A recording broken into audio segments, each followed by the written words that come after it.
On va reprendre notre cours de Tanya avec Mendel. Et on est, pour ceux qui veulent suivre, on est pratiquement à la fin du 3e chapitre de la partie du Tanya qui s'appelle Sha'ar Hayichud Ve'Haemuna. Et on est aujourd'hui le 3 Elul en même temps que le 3 septembre. Donc on rentre directement dans le vif du sujet et au fur et à mesure on va se rappeler ce dont on avait parlé. Car kol habruim en nofel alehem shem yesh klal ela leine basar shelanu. Le fait, comme on avait expliqué déjà les 2 derniers cours, le fait que nous on a l'impression, surtout dans notre monde matériel, que la matière, que tout ce que l'on voit, que tout ce que l'on ressent, que tout ce que l'on touche, c'est une réalité en soi, totalement indépendante du Créateur, jusqu'au point même de nier qu'il y a un Créateur. Tout ça, en vérité, c'est nos yeux qui nous trompent. Nos yeux et aussi nos sens. Parce que quand je touche le mur, je ressens que le mur, il est plein. Mais c'est mes sens qui me font sentir ça. De même, quand je vois le monde autour de moi, c'est mes yeux. Quelqu'un a été vérifié si les yeux voient exactement la réalité comme elle est. Et la preuve que non, c'est qu'un microcosme, avec un microscope, on voit des choses que les yeux ne voient pas. Ouais, mais quand tu dis le mur, c'est un touchement. Ça, non, c'est non. pas les yeux. Non, tout simplement parce qu'il y a des particules qui se déplacent tellement vite qu'à chaque fois que je mets mon doigt, je tombe sur une particule. Et donc j'ai l'impression que c'est plein. En vérité, comme on le sait aujourd'hui, 80% de la nature, c'est du vide. Seulement, c'est des particules qui vont tellement vite. Comme quand tu prends une ficelle avec une boule, tu la fais tourner très vite. Quelqu'un qui te voit de loin, il croit que le cercle est fermé. En vérité, c'est une boule et le cercle n'est pas fermé. Mais comme lui, de loin, il voit un cercle fermé, si on demande qu'est-ce que tu vois, je vois un anneau fermé. Oui, mais là, tu parles de voir des yeux. Mais le mur, c'est humain, c'est plus des yeux. C'est un sens. Oui, mais qui nous dit que nos sens ne nous trompent pas? La preuve, un laser, il traverse le mur. Aujourd'hui, tu as des lunettes, chez les militaires, tu as des lunettes qui te permettent de voir à travers le mur. Bon, comme je dis toujours, que surtout l'armée israélienne, c'est pas la seule, on est en avant sur la science-fiction. Aujourd'hui, tu as des lunettes qui te permettent de voir à travers le mur. Et donc de voir exactement où est l'ennemi et de tirer. Et à des centaines de mètres, voire parfois même à des kilomètres de distance. Ça veut dire que le type, il est dans une maison, blindée, fermée. Tu mets des lunettes, qui sont des lunettes laser, qui te permettent de voir de l'autre côté du mur. C'est-à-dire que le mur n'arrête pas la vision créée par la technologie. Ce qui veut dire que cette vision technologique prouve que le mur ne la dérange pas. On a cette histoire, bon ça va faire rire les gens, mais cette histoire bien connue avec le Baal HaTanya et Rabbi Yitzhak de Berditchev, qui ont marié leurs enfants, c'est une histoire très connue. Ils ont marié leurs enfants, et ils ont invité chacun leur chassidim, je ne sais plus si c'est le Baal HaTanya qui a marié sa fille avec le fils du Rabbi de Berditchev, ou le contraire, Yitzhak de Berditchev, Bekitsour. Ils se retrouvent dans une salle immense avec des centaines, voire des milliers de chassidim, et puis il n'y avait pas d'air, ils n'arrivaient plus à respirer. Et alors le Rabbi de Berditchev dit au Baal HaTanya, viens, on sort. Alors le Baal HaTanya, il dit, mais comment tu veux qu'on sorte? C'est impossible de sortir. Il dit, mais je t'ai pas dit de sortir par la porte, je dis, on sort par le mur. Et le Baal HaTanya lui répond, chez nous, dans notre nation, on n'a pas l'habitude de faire ça. C'est-à-dire, je peux le faire, mais on n'a pas l'habitude de le faire. On n'est pas une chassidoute, Chassidoute Rabbah n'est pas une chassidoute qui joue sur les miracles. C'est une chassidoute beaucoup plus rationnelle. Mais on voit que le Rabbi Yitzhak de Berditchev, il dit, viens, on traverse le mur. C'est une histoire authentique. Moi, j'y crois à 2 milliards de pourcents. Donnons un autre exemple. Skype. Je peux être ici et étudier avec quelqu'un qui se trouve en Amérique. Ça choque personne. Mais quand on dit que tous les jours le Baal Shem Tov qui était en Ukraine étudiait avec le Or HaChaim HaKadosh qui était à Jérusalem, et que tous les jours ils se rencontraient, ils étudiaient, ils avaient un Skype Rouhani. Attends, si l'homme est capable de créer un Skype de matière, les tzadikim ne peuvent pas créer un Skype Rouhani où ils se rencontrent et étudient tous les jours. Notre vision de la matière est tout à fait relative. Alors, on a l'impression que c'est la Terre qui tourne autour du Soleil, alors que alors que... On a l'impression, pardon, que c'est le soleil qui tourne autour de la Terre, alors que c'est faux. On a l'impression que les étoiles sont minuscules, alors qu'elles sont des millions de fois plus grandes que la Terre. Quand tu es dans un avion et que tu fais du 1000 km/h, tu as l'impression que tu fais du surplace quand tu regardes par la fenêtre. Par contre, quand tu es en moto, tu fais du 50 km/h, tu as l'impression que tu vas très vite. 1000 km/h, tu as l'impression que tu fais du surplace. Nos yeux et nos sens nous trompent complètement. On a l'impression que la Terre est plate, elle est ronde. Avec la question idiote, celui qui est en dessous, comment c'est qu'il ne tombe pas? Tu comprends? Donc, moi je crois à 100% que Rabbi Yitzhak de Berdichev pouvait traverser le mur. Bon, c'est pas très Dinovitch de parler comme ça, je sais bien, mais moi j'ai pas de problème à le croire. Pourquoi? Parce que je sais que la matière n'existe pas telle que nous la voyons et telle que nous la ressentons. Donc peut-être que Rabbi Yitzhak avait une connaissance, peut-être évidemment pas par l'étude de la science, car c'était pas sa manière de comprendre les choses il y a 300 ans, mais il avait peut-être par l'esprit prophétique une capacité de comprendre la matière telle qu'il arrivait à la gérer et passer à travers les atomes et les molécules, et voilà, il se retrouvait de l'autre côté, comme aujourd'hui le laser le fait. Le laser passe à travers les murs aujourd'hui. Pourtant, le laser, c'est de l'énergie. Mais c'est de l'énergie qui va plus vite que les particules qui sont dans le mur. Donc, le temps que la particule revienne et le bloque, le laser est déjà passé. On vit dans un monde complètement illusoire. Ce qu'on voit, ce qu'on ressent, de toute façon, on le voit au niveau des midotes. Tu peux des fois aimer quelqu'un qui ne mérite pas ton amour, et tu peux des fois haïr quelqu'un qui mériterait ton amour. On voit très bien que nos sens nous trompent complètement. D'accord? Combien de fois on se montre tout un... Rabbi Nachman, qui avait des ennemis inimaginables, a dit un jour, si l'homme qu'il pense que je suis existait, vraiment, je serais le premier à le poursuivre pour le faire taire. Le problème, c'est qu'il se trompe. Je ne suis pas celui qu'il croit. C'est-à-dire que ses ennemis s'étaient fait toute une idée de ce qu'est Rabbi Nachman, s'étaient créé finalement une illusion et le poursuivaient. Généralement, d'ailleurs, dans tous les conflits humains, c'est parce qu'on se fait une fausse idée de l'autre, et c'est pour ça que finalement, on se bat contre la fausse idée qu'on a. On ne prend pas la peine de vraiment se rendre compte qui on a en face de soi. 99% des conflits humains, c'est parce qu'on ne prend pas la peine de savoir vraiment qui est en face de moi. On vit dans une illusion, puisqu'il a dit un mot qui ne m'a pas plu. Au lieu de me poser la question de savoir pourquoi il a dit ce mot-là, est-ce que lui l'a dit avec le même sens que moi je le comprends? On ne vit que dans un monde d'illusions. Et c'est ça, nos yeux nous trompent. Alors c'est les yeux, c'est pas seulement les yeux, dit le Tanya, c'est tous nos sens nous trompent. Mais si on arrivait à voir la réalité telle qu'elle est, on ne verrait pas du tout le monde de la manière qu'on le voit aujourd'hui. On verrait que tout est annulé dans la source. On ne peut pas demander à un humain d'être surhumain. On ne peut pas demander à un humain d'avoir la capacité de voir ce que peut-être on verra un jour lorsqu'on le méritera. Mais par contre, on peut déjà demander aujourd'hui à un humain de ne pas se laisser avoir par le monde qui l'entoure, de ne pas le prendre au sérieux. D'ailleurs, c'est notre paracha. Au début de notre paracha, non, c'est pas au début de la paracha, c'est au milieu de la paracha, Kitetse la milchama, qu'est-ce que dit Rashi? Que même si on est, nous, Israël, une armée qui est beaucoup moins nombreuse que l'armée de nos ennemis, et même si on est à 1 contre 100, on nous demande d'avoir une émouna telle, un courage tel, que on les voit comme si c'était un seul soldat sur un seul cheval. Comment c'est possible? Ils sont 1000 fois plus nombreux que nous, comment je peux les voir comme si c'était qu'un seul soldat sur un seul cheval? On joue à quoi ici? Parce qu'en vérité, encore une fois, c'est une question d'émouna, c'est une question de comment tu vois les choses.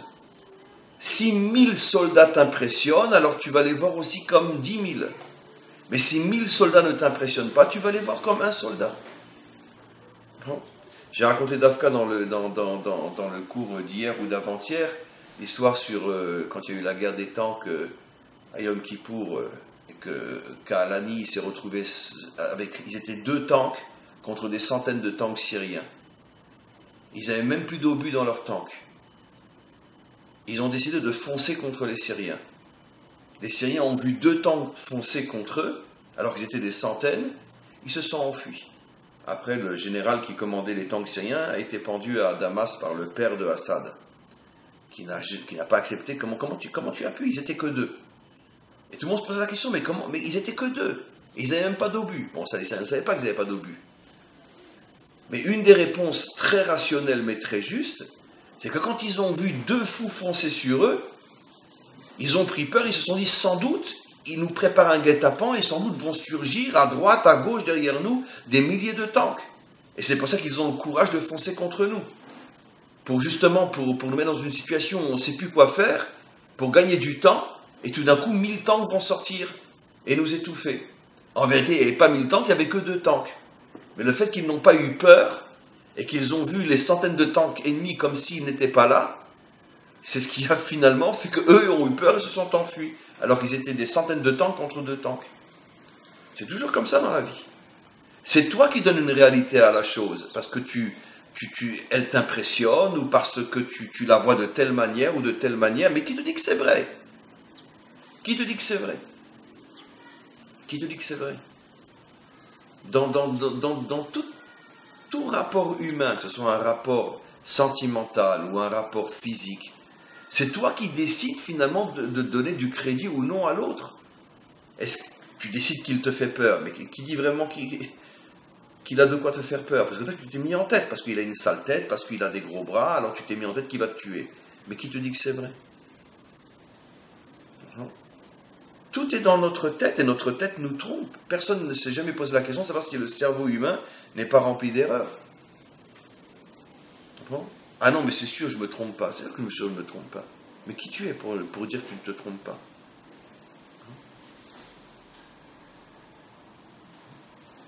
Dans tous les domaines. Le monde entier qui pense que les Palestiniens, c'est des pauvres victimes des Israéliens, alors que c'est des monstres, des tueurs, des assassins, des violeurs, qui ne cessent de s'assassiner entre eux d'ailleurs. Récemment, il y a eu encore une affaire, mais ça, ils ne l'entendront jamais en Europe. Une jeune Palestinienne qui est tombée amoureuse d'un garçon qui apparemment plaisait pas aux parents. Et elle a fait l'erreur de se prendre en photo avec son copain arabe. Et puis elle a oublié d'effacer la photo, c'est tombé chez ses parents. Et comme par hasard, quelques jours après, on la retrouve coupée en morceaux. Alors évidemment, tout le monde sait que c'est les parents qui l'ont tuée. Mais c'est les pauvres Palestiniens. Donc, pourquoi? Parce que les médias s'arrangent pour présenter les choses de telle manière que, même si ce sont des monstres et pires qu'Hitler, c'est toujours eux les victimes. Et nous, on est les méchants. Bon, c'est normal, parce que nous, on est juifs, donc on est forcément les méchants. Mais c'est comme ça que ça fonctionne. Et on continue. Donc, et là, l'einé bassar shelanu. Toute la réalité que tu vois n'existe que dans tes yeux. Parce qu'on est incapable de voir la source des choses, c'est-à-dire, en vérité, dans un langage plus moderne, la vraie réalité. On ne la connaît pas, la vraie réalité. La source des choses, on est complètement déconnecté de la source. Et c'est quoi cette source? C'est l'énergie divine qui permet à chaque chose d'exister. Si on était capable de percevoir les choses à leur source, qui est une source divine, donc une source authentique, vraie, on ne verrait pas du tout les choses de la même manière. Ni sur le plan matériel, ni sur le plan des relations humaines, il y aurait la paix entre les peuples, et c'est ce qui va se passer au moment de la délivrance. C'est ce qu'on dit dans la prière. Ouvre nos yeux. Comme les prophètes disent, les aveugles retrouveront la vue. Tous les commentaires expliquent, évidemment, ce n'est pas les aveugles réels, c'est-à-dire c'est l'humanité qui est aveugle aujourd'hui. Et le Mashiach nous redonnera la vue. On va enfin voir le monde au niveau de sa source, qui est divine, qui est pure, qui est propre, qui est authentique, qui est vraie. Et tous les fantasmes qui ont amené toutes les guerres et toutes les disputes et tous les malheurs de ce monde, tous les fantasmes vont disparaître, parce qu'on va enfin voir la réalité telle qu'elle est. Velachen, et pour cette raison, nir'e le'einenu gashmiut hanivraim ve'achomarim umamasham she'em yesh gamur. C'est donc nos yeux qui nous trompent et qui nous font croire que la matière est la seule véritable réalité. Donc, le corps au détriment de l'âme, la matérialité au détriment de la spiritualité, la création au détriment de son créateur. Parce que nous, on ne croit que ce qu'on voit. Ça, on l'avait déjà vu. De la même manière qu'on a l'impression que les rayons du soleil, tu te rends compte, il avait 50 degrés aujourd'hui. D'accord, mais par rapport au soleil lui-même, 50 degrés, c'est inexistant. Le soleil lui-même, il fait des millions de degrés. Donc 50 degrés, c'est... Mais on peut donner un autre exemple. J'imagine que parmi les fourmis, il y a des fourmis un peu plus grandes que d'autres. Des fourmis géantes par rapport à d'autres. Alors t'imagines une fourmi qui voit une fourmi géante. Elle vient, elle dit, oh là là, j'ai vu un géant. Mais par rapport à nous, ça reste une fourmi, même la fourmi géante. On marche dessus sans s'en rendre compte. Donc, encore une fois, c'est ça, le monde dans lequel on vit. Plus on est éloigné de la source, plus on prend au sérieux l'extériorité de la réalité, et l'extériorité de la réalité nous trompe complètement, dans tous les domaines.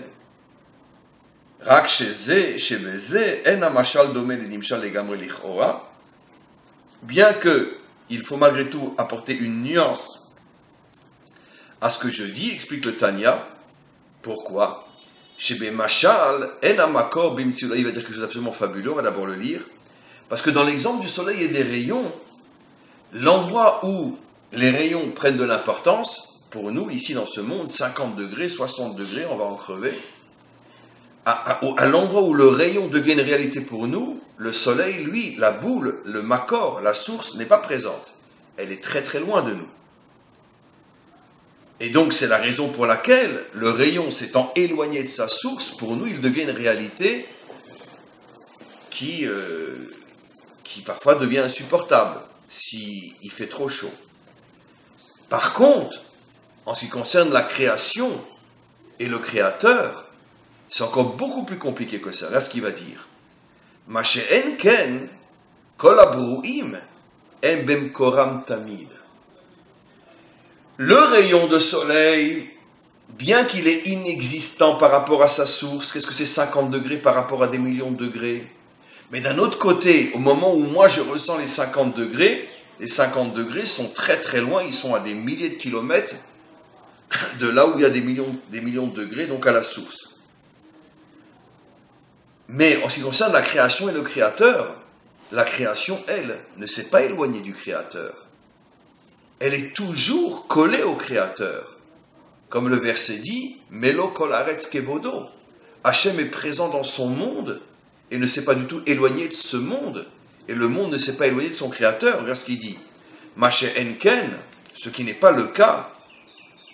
Kol abruim em bemkoram tamid. Toute la création est toujours collée à sa source. Alors comment se fait-il qu'on la ressent pas? Mais l'homme a été créé de telle manière qu'il n'a aucune possibilité de voir cette source qui est présente là où je me tiens. Ça veut dire que là où je me tiens, la source créatrice est présente. Ce qui veut dire que si je la voyais, je disparaîtrais complètement. Parce que je serais totalement insignifiant par rapport à l'énergie inimaginable qui émane de la source créatrice. Qu'est-ce que je suis, moi? Même pas l'ombre de l'ombre de l'ombre de l'ombre de l'ombre d'un rayon de rayon de rayon de rayon qui émane de cette source. Mais qu'est-ce qu'a fait Hachem? Sachant que il n'y a aucune déconnexion entre la source et son rayonnement, qui est la création, il a créé le monde de telle manière que personne dans ce monde puisse voir ou ressentir la source. Ce qui peut nous amener aussi jusqu'à nier même qu'il y a une source, nier même qu'il y a un créateur. Mais la source, elle est là. Maintenant, quel est le seul moyen que l'on a d'être connecté à cette source sans disparaître? C'est la Emouna. La Torah, la Emouna, qui va nous permettre de ressentir que la source est là, sans pour autant disparaître et fondre dans la source. C'est quoi la Emouna? C'est un sens qui n'existe pas dans le corps, mais qui n'existe que dans l'âme, un sens réel, comme les yeux, comme les oreilles, comme le nez, comme la bouche, comme le toucher. C'est un véritable sens, mais on pourrait l'appeler un sixième sens, parce que c'est un sens qui est dans l'âme et pas dans le corps. Un sens qui, lorsqu'il fonctionne, nous permet d'avoir la conviction absolue que Dieu et nous, on est collés.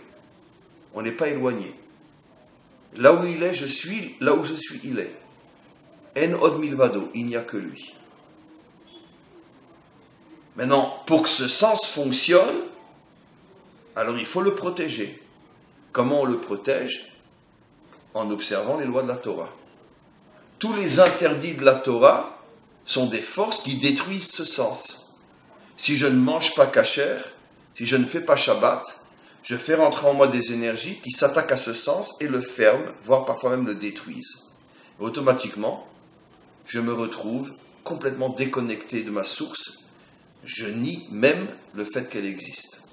Mais si j'observe les lois de la Torah, à ce moment-là, non seulement ce sens est protégé, mais les lois de la Torah font rentrer dans mon âme des énergies positives qui vont augmenter la puissance de ce sens. Et c'est ce qui va me permettre de monter sur le plan spirituel, comme les grands tzadikim, et d'avoir une telle conviction, une telle certitude que Dieu est présent dans son monde, que je me sens connecté à lui au point que je peux arriver à des niveaux de n'avoir plus peur de rien ni de personne et d'avoir une force incroyable en moi. Parce que je sais que, comme le roi David dit, Gam ki eler beget salmavet, lo irara ki ata imadi. Même si je dois traverser la mort, je n'aurai peur de rien car je sais que tu es avec moi. C'est-à-dire David Ameller était capable de rentrer dans un champ de bataille, malheureusement de voir tomber autour de lui, malheureusement, des dizaines de soldats, et lui continuer à avancer, il a peur de rien, qui a taillé m'a dit, car je sais que tu es avec moi. Alors, le dire c'est une chose, mais le vivre, c'est pas évident. Pourquoi? Parce qu'il était tellement minutieux dans l'accomplissement de la Torah, qu'il a agrandi et renforcé son sixième sens, ce sens nishmatique, qui fait qu'il ressentait vraiment qu'il a taillé m'a dit, tu es avec moi, je ressens vraiment que tu es avec moi. Et finalement, c'est ça tout le but de la Torah, de nous aider à nous connecter à Hachem de telle manière que ce monde ne nous impressionne plus du tout. Et dans aucun domaine on se laisse affaiblir, ou on tombe dans la tristesse ou dans le désespoir. C'est impossible, puisque je sais que tout vient d'Hachem et que s'il décide de m'éprouver, ça a forcément aussi un sens positif. Comme des fois, un père qui réprimande son enfant, mais dans le but, au contraire, de l'aider à grandir, pas de l'affaiblir ou de le détruire. Donc, c'est sûr que même si quelqu'un se sent collé à Hachem, ça peut être qu'il va avoir une vie paradisiaque. Au contraire, c'est plutôt même le contraire qui est vrai. Il va traverser de nombreuses épreuves, mais il va ressentir que toutes ces épreuves viennent d'Hachem pour le grandir encore plus, comme je donne toujours l'exemple. Les soldats, quand on veut sortir une unité d'élite, on fait traverser aux soldats un entraînement pratiquement surnaturel. Et il n'y a que les meilleurs, les plus grands qui vont sortir et qui vont pouvoir entrer dans l'unité d'élite. Alors toutes ces épreuves, c'est pour me grandir, c'est pas pour me détruire. C'est pour mériter de devenir un soldat d'élite. Mais c'est ça la vie. La vie, c'est un champ de bataille où si Hachem sait que tu peux aller très loin, et qu'il veut que tu deviennes quelqu'un de très grand, il va t'envoyer des épreuves énormes, parce qu'il sait que tu vas les surmonter, et en fin de parcours, tu vas être un géant. Mais comment tu vas être un géant? Parce que tu as une confiance absolue dans le fait que ces épreuves ne sont pas là pour t'affaiblir, elles sont là au contraire pour te grandir. Comme je dis toujours, tu vois deux hommes qui sont frappés de la même manière. Comment tu vas savoir que chez l'un, c'est une épreuve, et chez l'autre, c'est une punition? Celui qui s'écroule, c'était une punition, celui qui grandit, c'était une épreuve. Ils ont reçu la même chose, le même problème. Un s'écroule et l'autre s'élève. Parce que pour l'un, c'était une punition, pour le punir de fautes qu'il a fait, et pour l'autre, c'était pas du tout une punition, parce qu'il n'avait pas fauté, mais c'était pour le grandir. Donc, vu de l'extérieur, c'est le même problème, mais comment chacun le vit, c'est tout à fait différent. Donc, je répète la phrase, Maché Enken, Kol abroui même bem koram tamid, donc c'est très important ça de savoir que, tu te rends compte, si on arrivait à ressentir que Mamash Hashem est avec nous partout, tout le temps, on n'est pas du tout déconnecté de lui, on n'est même pas éloigné de lui, on est Mamash dans le Makor, on est dans la source. Ça c'est le niveau des grandes tzadikim. Rak, she'en hamakor nirelei nebasa, mais Hashem nous a créé de telle manière, encore une fois, que nous n'avons aucune possibilité, d'une manière on pourrait dire naturelle, de voir cette source qui est présente, au point que c'est nous qui sommes inclus dans cette source. Simplement que, comme j'expliquais, on a ce sens nishmati qui est la émouna, mais ce n'est pas un sens physique, on ne peut pas voir avec nos yeux ou entendre avec nos oreilles que Dieu est là, présent. Velama einam betelim bisutem koram. Alors maintenant, il va poser une question qui est le début d'un nouveau chapitre. D'accord, mais supposons, pour mieux comprendre la question, que quelqu'un se rapproche du soleil, mais il a les yeux bandés. Il ne le sait pas. Quoi qu'il en soit, s'il va se rapprocher de la source, il va disparaître. Parce que la source est trop puissante pour lui permettre de s'approcher d'elle. Donc ici, le Tanya va poser une question à laquelle il va répondre par la suite. Très bien, d'accord. Hachem nous a créé de telle manière qu'on ne sait pas que nous sommes connectés à notre source et qu'elle est présente là où nous sommes. Mais d'un autre côté, la source, c'est quand même un dégagement d'énergie, je peux même dire des milliards, c'est une bêtise, j'ai honte de dire des milliards, à l'infini plus fort que toutes les forces qui nous permettent d'exister. Donc comment se fait-il qu'on ne disparaît pas, puisque tu nous dis, dit le Tanya, qu'on est connecté à la source, même si moi je ne le vois pas, mais si encore une fois je m'approche du soleil, même avec les yeux bandés, je vais disparaître, je vais être brûlé. Donc comment se fait-il que cette source, étant là où nous sommes là où est cette source, même si Hachem nous a aveuglés, a bloqué nos sens, on ne la voit pas, on ne l'entend pas, on ne le ressent pas, mais on est quand même en présence de cette source, qui est un dégagement d'énergie inimaginable. Comment se fait-il qu'on ne disparaît pas? C'est la question qu'il demande. Ben, comme n'importe quelle chose dans la vie, je veux dire, si tu te trompes de chemin, tu es dans la savane, tu es dans la jungle, tu te trompes de chemin, et tu n'es pas en train de te rendre compte que tu te diriges vers un troupeau de lions, et que tu le veuilles ou non, que tu le saches ou non, quand tu vas arriver là-bas, ils vont te bouffer. Tu recules sans savoir que tu es en train de reculer vers un précipice, ben, si tu t'arrêtes pas, tu vas tomber. Je ne le savais pas. Et ben, je m'en fous que je ne le savais pas. La réalité est une réalité. Donc la source divine, c'est une réalité qui détruit tout. Puisque c'est une énergie inimaginable. Le soleil me détruit, alors à plus forte raison, la source qui a créé le soleil, qui est des milliards et des milliards de fois plus puissante que le soleil lui-même. Comment se fait-il qu'on ne disparaît pas? La question est fabuleuse. Alors il continue, il dit, ah, lea vinze, tsarir l'agdim. Il va falloir que je fasse, dit le Balatania, une grande agdama, comment on dit une agdama, une préface, une grande introduction pour expliquer pourquoi cette source ne nous détruit pas, dans la mesure où on est collé à elle. Alors il dit, qui inactive. Il faut comprendre que la réponse se situe dans le verset qui dit, qui shemesh ou magen Hashem Elohim. Les deux noms divins, Hashem Elohim, qui sont les deux noms divins principaux, c'est comme le soleil, qui est le nom Hashem, ou Magen, avec une protection autour de lui, qui est Elohim. On va continuer. Pirouche, il faut comprendre, Magen, qu'il y a une véritable protection, ou Nertak, comme on pourrait dire comme une muraille, qui entoure le soleil. La Hagen, Sheochlu Abriot les Sovlo, et qui nous protège et qui nous permet de pouvoir recevoir la lumière du soleil sans être abîmé. Derech Agav, le Balatania a vécu il y a 300 ans. Or, ce qu'il dit, c'est de la science récente. Mais justement, c'est le grand problème qu'on a aujourd'hui, avec la pollution, etc. On est en train de détruire la couche d'ozone, si je ne me trompe pas, qui protège justement, et qui fait qu'il y a de plus en plus de cancers de la peau ou de graves maladies. Parce que ça, le Balatania ne pouvait pas le savoir il y a 300 ans, il n'a jamais fait de la physique. Mais c'est ça la grandeur d'un maître d'Israël, c'est qu'il sait ce que les savants vont savoir des siècles après, Lui, il le sait d'une autre manière, simplement par des révélations divines. Qu'est-ce qu'il est en train de dire?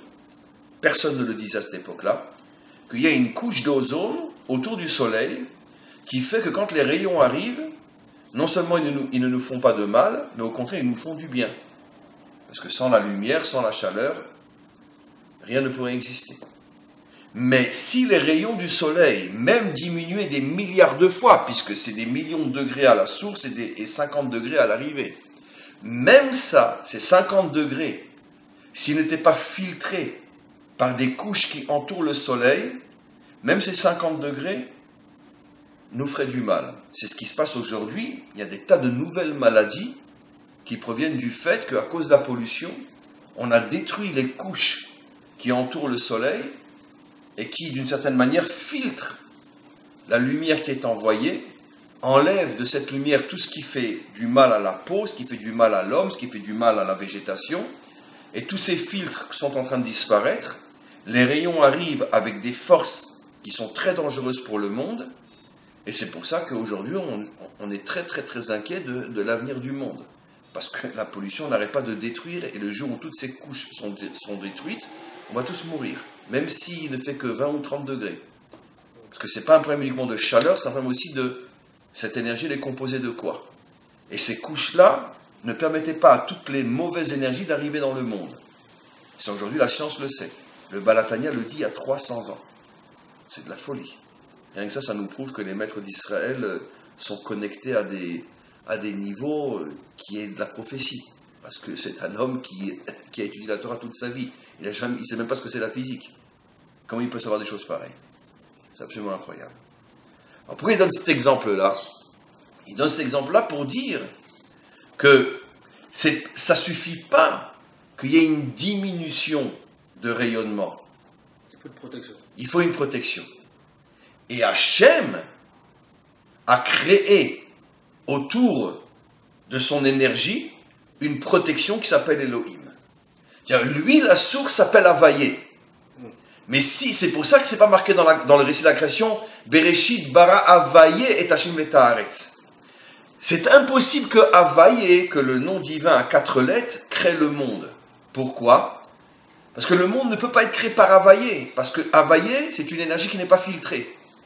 C'est pour ça que d'abord, et c'est ce que dit le Zohar, Bereshit bara Elohim. Traduction incroyable, au commencement fut créé Elohim. Pas comme toutes les traductions traduisent au commencement, Elohim créa, mais le Zohar dit au commencement, la première création c'est créer Elohim. C'est pour ça que je dis toujours dans mes cours que Elohim ce n'est pas Dieu, c'est une force divine. Et en vérité, le Baal HaTanya ici révèle quelque chose d'absolument incroyable. C'est un magen, c'est une protection qui va permettre à Havayé de créer le monde sans que le monde soit abîmé par cette énergie qui provient d'Havayé. C'est l'une des raisons pour laquelle le nom Havayé est caché et qu'on ne peut pas le prononcer tel qu'il s'écrit, pour nous faire comprendre que le nom Havayé, s'il se dévoilait tel quel, il nous détruirait. C'est une énergie trop forte. C'est pour ça que qu'est-ce qu'il a fait Havayé? Il a créé Elohim, qui est cette couche d'ozone spirituelle, qui filtre les énergies qui sortent de Havayé, de manière à ce que quand les énergies arrivent dans le monde, elles peuvent créer le monde de manière positive. En vérité, quand il est dit Bereshit bara Elohim, c'est pas Elohim qui a créé, c'est Havayé qui a créé. Mais Havayé a créé en se protégeant à l'intérieur d'Elohim. D'où on a la preuve dans le récit de la création lui-même que c'est pas Elohim qui a créé, mais c'est Havayé, à la fin de la création, quand il est dit Ele toldot hashamayim ve'aretz beyom asot Havayé Elohim et Hashem ve'aretz. Voici l'histoire du monde depuis le jour où Havayé Elohim a créé le ciel et la terre. Les commentaires posent la question, mais qu'est-ce que Havayé fait là? C'était marqué plus haut que c'est Elohim qui a créé. Pour bien nous faire comprendre que non. Elohim, c'est une protection, elle ne peut rien créer. C'est Havayé, le seul vrai Dieu c'est Havayé. Mais pour qu'il puisse créer, il avait besoin de créer Elohim, qui est cette couche qui protège et qui fait que, après le monde puisse être créé. Et donc, il commence à répondre, mais je veux maintenant qu'on s'arrête au niveau on pourrait dire de l'aspect un peu kabbalistique, et qu'on ramène ça à notre niveau. Mais c'était important malgré tout de le lire. Donc en vérité, il a commencé à répondre, il a commencé à répondre. Comment se dit qu'on ne disparaît pas dans la source? Parce que la source elle-même s'est protégée de nous détruire en créant Elohim. Donc, c'est pas seulement que nos yeux ne voient pas, c'est pas seulement que nos oreilles n'entendent pas, c'est que dès le départ, avant même la création de l'homme, la lumière divine a été voilée, filtrée par le nom divin qu'on appelle Elohim. C'est quelque chose d'absolument fabuleux. De toute façon, bon, le Tanya, c'est pas de ce monde. C'est pas de ce monde, c'est la marche à la Torah du Mashiach. Donc, c'est une notion absolument incroyable. Encore une fois, c'est pas seulement nous qui avons été créés de manière à ce qu'on puisse pas voir la source elle-même ne se laisse pas voir, Havaïe se cache à l'intérieur d'Elohim. Mais c'est pour ça qu'à la fin de Kippour, on dit 7 fois Hachem ou Elohim, mais malgré tout, ne tombez pas maintenant dans l'erreur inverse, de penser que la source n'est pas présente. Non, la source est là, comme dit le Tanya. Simplement que elle ne nous fait pas de mal, parce qu'elle est cachée à l'intérieur d'une couche d'ozone énergétique spirituelle qui s'appelle Elohim. Donc encore une fois, Elohim, c'est pas Dieu. Elohim, c'est la protection de Dieu. Mais Dieu, le seul vrai Dieu, c'est Havaïe. Donc, ça c'est bien joli, c'est de la Kabbalah, c'est de la Chassidoute, mais concrètement, maintenant, on ne peut pas arrêter le cours ici, c'est impossible. Sinon, on va être des Mekoubalim, mais Chas Veshalom, on a raté notre mission. Notre mission, c'est d'expliquer la Torah. Et pas seulement de jouer avec des formules magiques qui nous laissent croire qu'on comprend les choses, mais en réalité, on ne comprend rien. Qu'est-ce que ça veut dire concrètement? Que la source divine se cache. On peut déjà donner un exemple dans la Torah elle-même. Pas comme certains pensent que dans la Torah, il y a les secrets de la Torah et il y a la partie dévoilée de la Torah. Non. En vérité, les secrets de la Torah se cachent à l'intérieur de la partie dévoilée de la Torah. Parce que malheureusement, même beaucoup de ceux qui étudient la Torah ne savent pas ou ont oublié ou n'y pensent même pas. Quand on étudie dans la Gemara, par exemple dans le Talmud, un texte qui parle de choses très très concrètes, de voilà un exemple, qu'est-ce qui se passe si par inadvertance j'ai abîmé quelque chose ou j'ai abîmé quelqu'un, quelle est ma part de responsabilité, etc. etc. Bon, ce sont des lois à la rigueur très terrestres, très terre à terre, comme beaucoup de sujets dans le Talmud. Mais ce que nous on ne sait pas, c'est qu'à travers ces lois, ce ne sont que des habits qui cachent en vérité des secrets inimaginables. Comme je donne souvent un exemple, prenons le début de Masechet Baba Metzia, de Baba Kama. Ashor shenagar et apara. D'accord? Comme je dis toujours.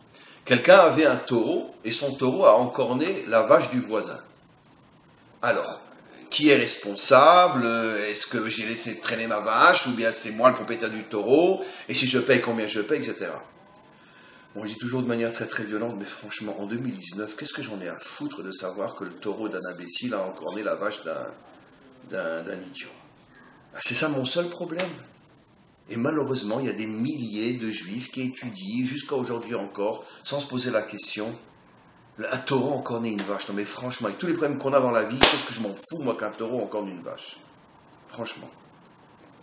Mais ce qu'on ne sait pas, c'est que le taureau et la vache font allusion à des secrets inimaginables.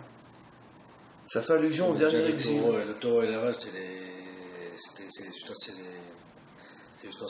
de l'époque. Aujourd'hui, c'est traduit par des voitures ou traduit Très par... bien, mais même. Alors, j'ai besoin, c'est ça, c'est tellement important. Je veux dire, voilà. Avec ma voiture, je suis rentré dans une bicyclette. Très bien. Le taureau, la vache. Mais c'est ça la Torah. Mais ça, même un homme qui apprend le droit, il apprend ces choses-là. Même s'il est complètement athée, même s'il n'est pas juif. Et sans doute, il va arriver à des conclusions qui sont d'ailleurs très proches de celles du Talmud. C'est ça, étudier la Torah. Qu'est-ce que je fais si avec ma voiture, je suis rentré dans un vélo? Mais ce qu'on ne sait pas, c'est que ce texte-là, il fait allusion à 2000 ans d'exil. Et les réponses que le Talmud va donner sont les réponses qui amèneront la délivrance. Le shor fait allusion à Esav. La vache fait allusion à Israël, d'où on le sait. Et parce qu'on sait que l'équivalent de Esav, Dans le bien, c'est Yosef. Quel est l'animal qui correspond à Yosef? Le shor. Donc il y a le shor, le taureau dans la sainteté, il y a le shor dans l'impureté. Et la vache fait allusion à la vache rousse, qui purifie, qui répare l'impureté de mort, donc la faute de Adam. Et tout le problème du shor, c'est qu'il veut détruire la force d'Israël, parce qu'il sait que Israël a été créé et choisi pour réparer le monde et finalement purifier le monde de la mort. Ramener le monde à l'état dans lequel il était avant la faute de Adam. Mais comme Esav, il n'est pas intéressé par la réparation du monde, parce que dans un monde tel qu'il est aujourd'hui, il se fait plein de fric, donc c'est pour ça que depuis 2000 ans, il s'attaque à Israël. C'est ça le secret de cette Mishnah. Mais ça va encore beaucoup plus loin. Parce qu'après, tu vas dire de la même manière, tout ce qu'on va dire après dans la Gemara, tu vas l'interpréter comme étant des messages incroyables pour savoir comment on va sortir de l'exil. Pourquoi tu ne dis pas comme ça? Comment? Pourquoi tu ne dis pas comme ça? Pourquoi les gens n'étudient pas comme ça? Mais parce que malheureusement, les gens disent à la fin de Kippour Hachem ou Elohim, mais ils ne font que le dire, ils ne le vivent pas.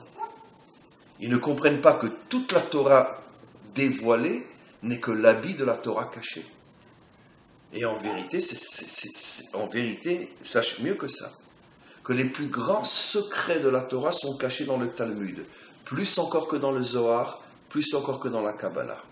Et dans toutes les générations, les grands de chaque génération ont voulu commencer à révéler les secrets cachés dans le Talmud. Et à chaque fois, Eliyahu Hanavi est venu, leur a dit non, laissez, c'est le Mashiach qui le fera. Le Mashiach va dévoiler dans le Talmud les plus grands secrets encore jamais découverts, jamais dévoilés, plus encore que dans le Zohar.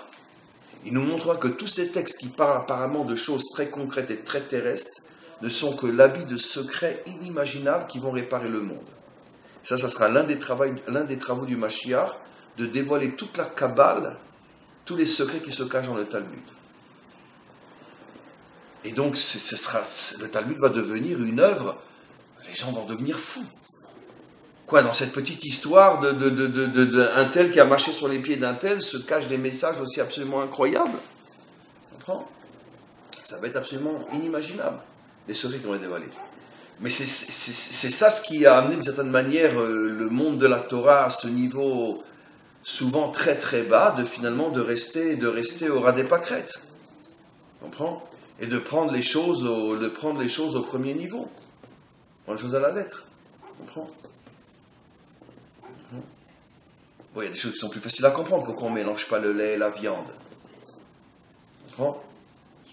On ne mélange pas le lait et la viande parce que la viande qui est dans ton assiette, c'est le symbole de la mort et le lait, c'est le symbole de la vie. Donc tu ne peux pas mélanger la vie et la mort. Tu comprends? Ça, c'est déjà plus facile à comprendre. Mais tu as des imbéciles jusqu'à aujourd'hui, même s'ils ont une kippa sur la tête, qui continuent à dire non, parce que c'est pas bon pour la santé. Tu comprends? Ça n'a rien à voir avec la santé. C'est parce que ce sont des... De toute façon, c'est Begeder Chok, c'est pas Begeder... Nahom, mais il y a des explications. C'est sans explication, justement. Non, sans explication aujourd'hui pour la majorité. Mais dans nos générations, puisque on s'approche de plus en plus de la délivrance finale, il y a de plus en plus de maîtres qui commencent à recevoir des dévoilements de choses qu'on considérait comme étant des rocs et aujourd'hui deviennent de plus en plus compréhensibles. C'est-à-dire que le lait est porteur d'une énergie positive.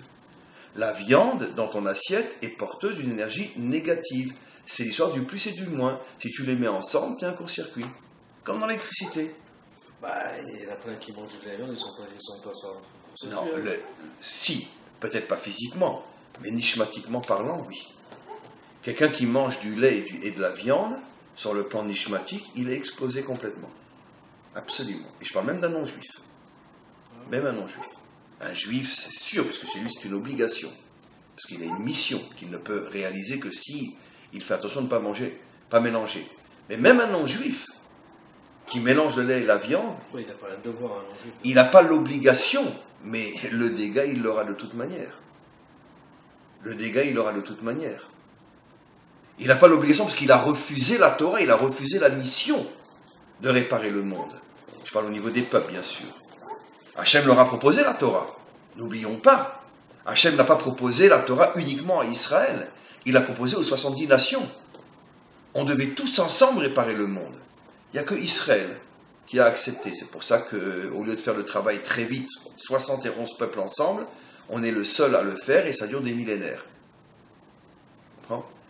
Mais si Hachem leur a proposé la Torah, ça veut dire qu'eux aussi devaient respecter certaines lois, comme par exemple pas mélanger le lait et la viande. Donc ils n'ont plus l'obligation de le faire. Mais si un non-juif, par exemple, arrête de mélanger le lait et la viande, c'est sûr que ça va ouvrir en lui des sensibilités spirituelles qui vont lui permettre de s'élever très très haut.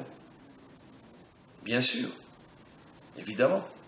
Je ne dis pas sur tous les commandements que c'est le cas, mais sur pas mal de commandements, oui, absolument. Évidemment qu'un non-juif peut manger du pain à Pessah, parce qu'il n'est pas sorti d'Égypte, c'est évident. Là, c'est quelque chose de très ponctuel qui concerne l'histoire d'Israël. Donc ça n'a aucun sens qu'un non-juif se mette à manger de la matzah à Pessah, parce que ça fait partie de l'histoire d'Israël. Mais le lait et la viande, ce n'est pas un problème d'histoire. C'est un problème de réalité dans le monde, qu'on ne mélange pas des énergies qui sont opposées. Car après, ça rentre en toi, et ça te fait exploser l'âme. Et l'âme va se retrouver ruinée, comme une ruine, et tu ne peux plus vivre dedans. Ça veut dire qu'il y a des tas de choses que tu ne pourras plus percevoir. Alors maintenant, il faudrait effectivement avoir la sagesse profonde de savoir quelles sont les parties de la Torah qui peuvent concerner les nations aujourd'hui. Il y a un remez dans le Rambam, par exemple, que c'est bien qu'un goy se circoncis. Il y a un remez. Il dit clairement qu'il n'a pas l'obligation de le faire, mais si... Ça, d'après, c'est la puissance, c'est pas... Voilà. Bon, il y a aussi le problème d'hygiène, mais aussi même par rapport à une perception spirituelle que la circoncision lui apportera. Il n'est pas obligé, puisque les nations ont refusé la Torah. Mais s'il le fait, ça lui apporte un plus énorme. Ça lui apporte un plus énorme. Donc bien sûr, il faudrait être un grand maître pour savoir quels sont les commandements qu'un non-juif, sans être obligé, aurait intérêt à faire, et quels sont ceux qui n'ont aucun sens d'être faits, comme par exemple manger de la matzah à Pessah, ça je suis d'accord, que c'est pas tout. Mais il y a certains commandements qui aident le monde entier. C'est absolument évident qu'au moment de la délivrance, tous les non-juifs se circonciront. Ça c'est évident, c'est sûr et certain. Sûr et certain. La preuve, c'est qu'Abraham Avinu a circoncis tous ses enfants, pas seulement Yitzhak. Il a circoncis Shmuel, il a circoncis après les Bnei Torah. Quand il s'est remarié avec Torah, il a eu encore 7-8 gosses avec elle, il les a tous circoncis. Pourquoi? C'est les Juifs. Non, c'est pas juste, c'est les enfants de Torah. Avec Torah, elle s'est convertie. Oui, mais c'est pas la conversion comme aujourd'hui, c'est pas une conversion, on est encore avant le don de la Torah. C'est mais elles sont converties à quoi? C'est pas converti dans le sens comme aujourd'hui, qu'une conversion c'est une âme juive perdue qui revient et il reçoit une âme au moment où il se trempe dans le mikvé, etc. Elle est devenue monothéiste, on va dire. Mais c'est pas dans le sens conversion réelle. Mais Abraham circoncis, d'abord c'est marqué, il a circoncisé tous ceux qui étaient dans sa maison. Il avait des serviteurs, il les a tous circoncis. Pourquoi? Eux, ils étaient certainement pas juifs. Enfin, juifs, même Abraham n'était pas juif dans le sens d'aujourd'hui. Mais pourquoi les circoncire? Pourquoi circoncire tous les serviteurs de la maison d'Abraham? Pourquoi? Parce que la circoncision fait du bien spirituellement et moralement à celui qui est circoncis, même s'il n'est pas dans le projet divin de la mission confiée à Israël. Et il y a une allusion dans le Rambam comme quoi, si un non-juif veut se circoncire, tant mieux pour lui. C'est pas une obligation, mais tant mieux pour lui. Donc, qu'est-ce qu'on était en train de dire? On était en train de dire, on parlait par exemple de la Torah, le côté, et surtout ce par quoi je voudrais conclure, c'est que, surtout dans la vie de tous les jours, c'est ça la vraie conclusion, Mendel. C'est que dans la vie de tous les jours, on est tout le temps face à un problème. On a l'extériorité des choses et on a l'intériorité des choses. L'extériorité des choses, dans le bien comme dans le mal. C'est pas forcément l'intériorité. Elle n'est pas forcément l'intériorité comme l'extériorité. Malheureusement, le monde ne vit que dans l'extériorité. Ça me fait du bien, ça me fait du mal, mais qui dit que c'est vrai? D'accord? On vit ici, on fait avec ce qu'on pense, ce qu'on sent et ce qu'on voit. Mais justement, on doit s'habituer à rechercher l'intériorité des choses. Oui, l'intériorité, on le fera après. Non, déjà aujourd'hui. Déjà aujourd'hui, c'est ça. Rechercher la pnimiout. C'est quoi la chassidoute? La chassidoute, c'est chercher la pnimiout des choses. Chercher l'intériorité. La Torah, de manière générale, mais plus forcément la chassidoute, qui elle met surtout l'accent sur Ne reste pas coincé dans l'extérieur. Oui, mais ça c'est toi avec ton chemin, on va dire, dans la Torah. Mais ça c'est pas toi avec le monde. Si, avec le monde, dans tout. Tu as un problème, comment tu le vis, comment tu le comprends, comment tu le ressens. Tu restes coincé dans l'extérieur du problème ou tu cherches le sens profond quand tu as un problème, alors tu vas, tu vas chez le docteur. Après la fois peut-être pas vient Akadosh Baruch Hu, mais tu vas quand même chez le docteur. Donc tu te comportes dans ce monde comme de ce monde. Tu vas pas chercher en toi le problème. Pourquoi maintenant j'ai une bronchite. Compris, tu as raison. Mais ce que je veux dire, c'est que même si on vit dans un monde où tu dois traiter aussi les choses telles qu'elles se présentent à toi, tu ne dois pas t'arrêter là, c'est ça ce que je veux dire. Tu dois toujours avoir en même temps une recherche derrière, profonde. Tu vas prier pour avoir ta guérison, mais ça ne t'empêche pas d'aller chez le docteur, d'acheter des médicaments. Je suis 100% d'accord avec toi, mais ce n'est que la moitié de l'action. L'autre moitié de l'action, oui, mais donc finalement, donc tu te comportes dans ce monde comme les règles de ce monde, en ayant la émouna que c'est Hachem qui fait les choses. 100%. C'est pour ça qu'on a un corps et une âme. Mais on n'a pas qu'un corps. Si quelqu'un est malade et qu'il va se soigner et qu'il est guéri et qu'il s'arrête là, il est passé à côté de la moitié du problème qu'il a traversé. Et le problème n'ayant pas été résolu, il risque de revenir, peut-être encore plus grave.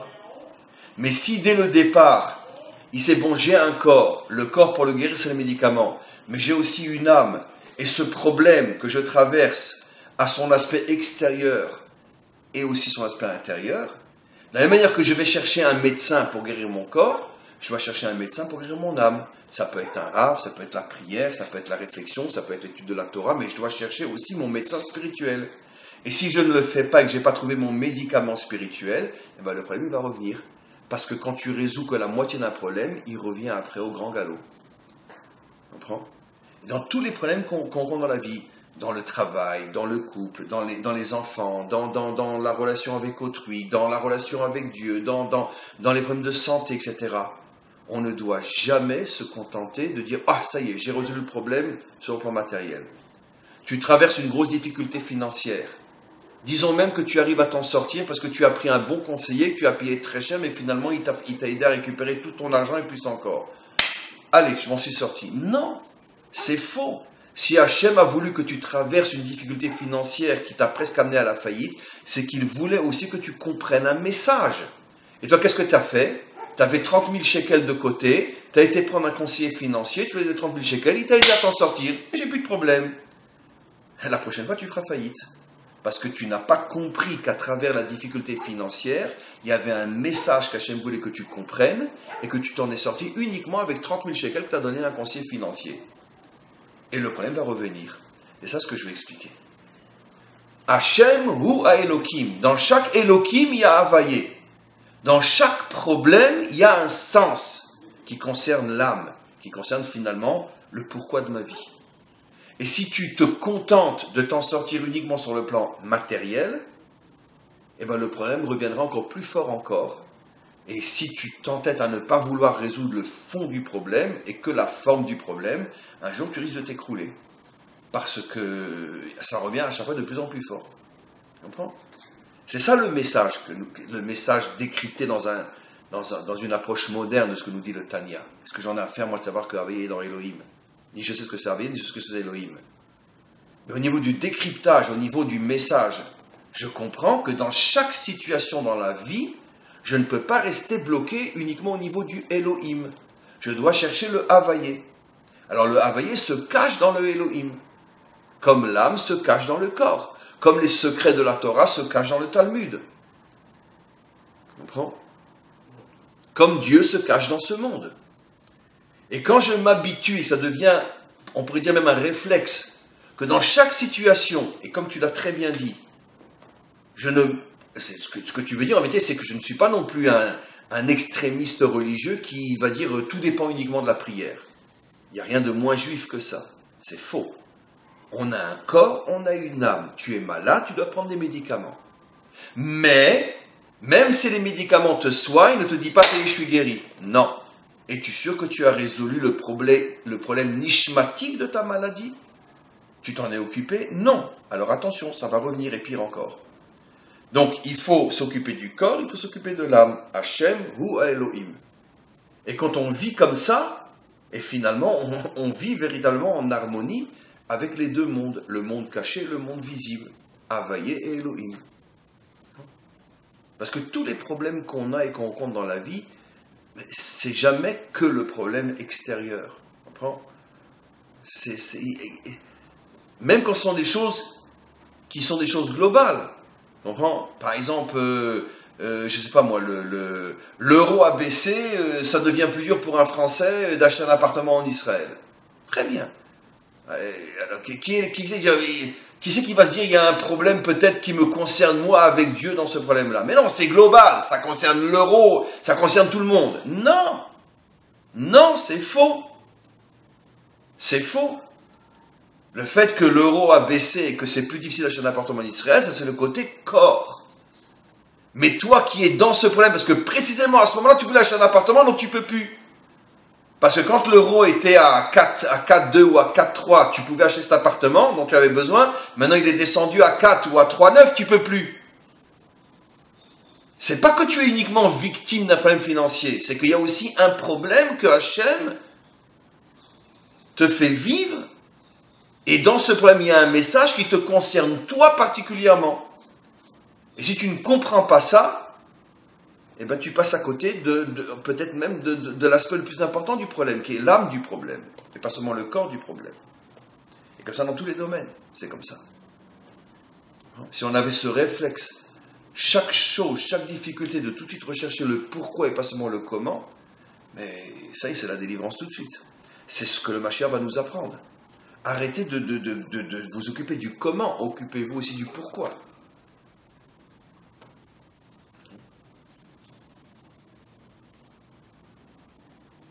Top, on s'arrête là pour aujourd'hui. Merci beaucoup.